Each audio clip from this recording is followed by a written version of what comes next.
that right there, the rooster. And good morning to you, Admiral. Health news this morning. A diet rich in fiber can actually help you live longer. New study has found a link between fiber consumption and the reduction risk of death. Not kidding. It's especially in men, but apparently this guy's doing well in terms of his health. The source of fiber appears to be crucial. Eating fiber whole grains was strongly linked to lowering the risk of dying from a heart attack or heart disease, while fiber from veggies and beans appeared to have a minimal impact.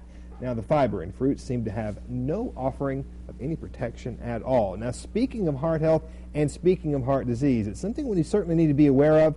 And the younger you get started with it, certainly the better. But as we get into the older years, we certainly need to be more aware of it, taking care of our heart. So with more on that this morning is Dr. Arbaje. She's in from Johns Hopkins this morning. And this is something you want to tackle it early in life so it doesn't become a problem later in life. Right. Heart disease is really the #1 killer for all of us, so it's important to think about this. But what's interesting about heart disease is what we normally think about as protecting your heart actually changes as you get older. How? So what we know is that stopping smoking, eating right, exercising, all those, and keeping your blood pressure under control, all that is very important to prevent heart attacks and strokes and kidney problems.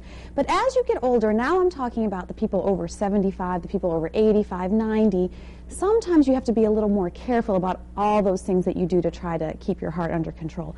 For example, if I could just say, as people get older, you need a little bit of a higher blood pressure to push blood up into the brain. So you don't want to keep your blood pressure too low when you're older. Now that's unique. It is interesting as people get older, you want your blood pressure to be just slightly higher than it maybe was when you were younger, and your heart rate to be just slightly higher. Now, we're not talking crazy stuff like high blood pressures, 160s, 170s. We're not talking about that. We're talking about maybe just a little bit of a slight adjustment in your medication so that you have a little bit more blood going to your brain as you get older.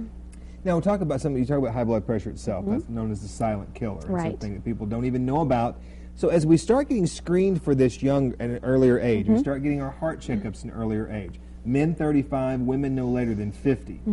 What are some things we need to look for at an early age so it doesn't become a problem when we get into our 60s and 70s? Right. So the most important things to think about are your family history. What's already going on in your family? Is there a history of heart disease when your family was around your age? That's an important thing to think about. And it's really the simple things. Again, like I was talking about, avoiding cigarette smoking. That's the #1 thing you can do to try to prevent heart disease later, as well as maintaining your ideal weight. In terms of what to look for, besides looking in terms of your own family history, checking your cholesterol, making sure that that's normal, and then eating a healthy diet, whole grains, fruits and vegetables, and avoiding a lot of meats over time. That can really help. But really trying to live a healthy life can help you not just with your heart, but with other organ systems as well. So when you hear about this journal report coming out about a fiber-rich diet is better in men, is this issue where heart disease is more susceptible and men may be more at risk than women? Because that may be a misconception from what I've read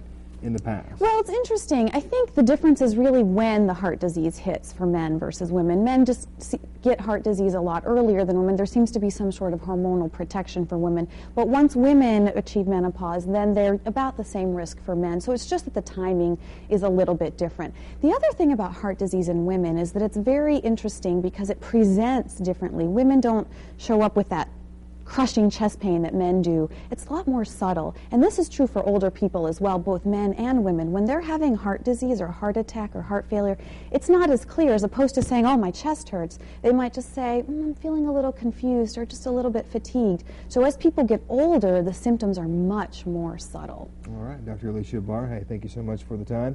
She's with Johns Hopkins, and we'll have this on our website a little bit later for you, abc2news.com. Go there.